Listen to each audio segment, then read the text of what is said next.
The border battle, migrant buses to D.C. with lots of open seats, and the growing trend of teacher shortages in local schools.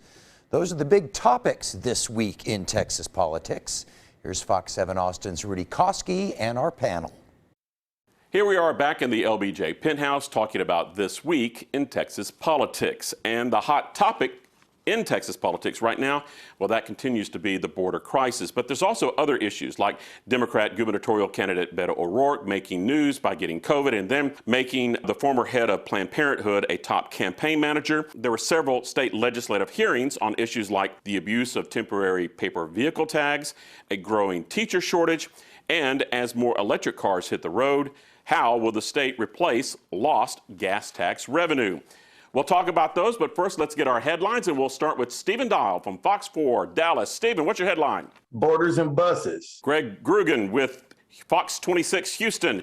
What is your headline? Title 42 is the word invasion hyperbole. Patrick Svitek with Texas Tribune. Patrick, what is your headline? I'd agree with everyone so far. Title 42 fallout continues. And political consultant Mark Wiggins, what's your headline? There's no substitute for Texas teachers. And let's get off the board right now and talk about the border. Patrick, Title 42, is there a valid replacement for it right now, or does it stay? Right now, the Biden administration, it sounds like they are pressing forward with their plan to rescind this policy in late May, but they're trying to reassure folks, including some in their party, that they have a plan to deal with the anticipated even greater influx of migrants once this policy is ended. Piggybacking off of what Patrick said, the Biden administration has to come up with a plan, and they have to come up with a plan that actually has some bipartisan support. I'm just thinking about the repercussions. We're talking about all of the infrastructure in South Texas and major cities being swarmed. We're talking about public schools with thousands more students. We're talking about the healthcare safety net. I think it turns what could be a single-digit race in November into a double-digit loss for Beto. So you've seen already Beto sort of threading the needle on this and saying that the administration has to have a plan if they're going to do away with Title 42. Patrick, there are a couple of hearings that took place talking about the National Guard.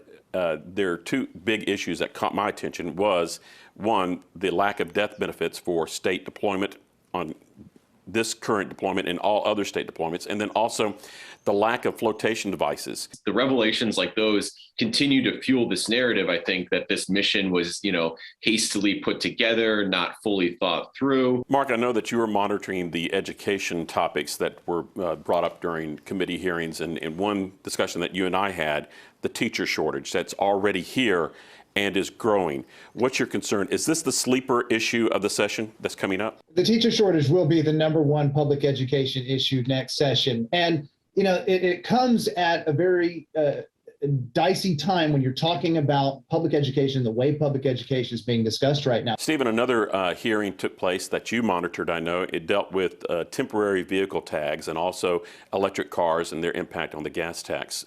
Greg, I know that that's also an issue that's there in the Houston area. How big do those play out in the coming session?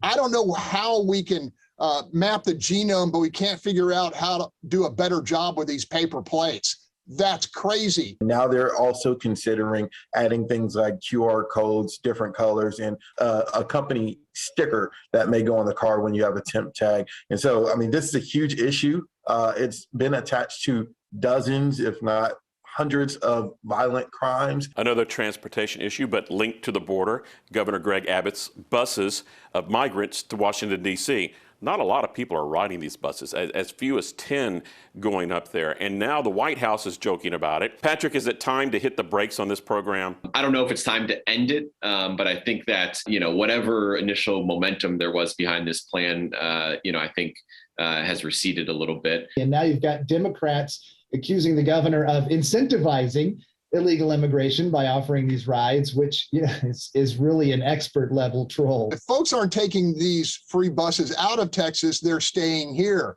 Now, there were 233,000 apprehensions or encounters in the month of March. That's twice the population of Beaumont, Texas in a month. I really think that he keeps it going. I think he will continue to move money around to make sure that in his terms, keeping the border his number one priority. All right, let's wrap up this week with our one word for the week. Mark, we'll start with you. Your word for the week. It's the interim. Patrick, your word. Buses. Stephen, your word. He took my word, border. And Greg, your word for the week. I'll extend on that, borderless. And with that, we're wrapping up another week in Texas politics.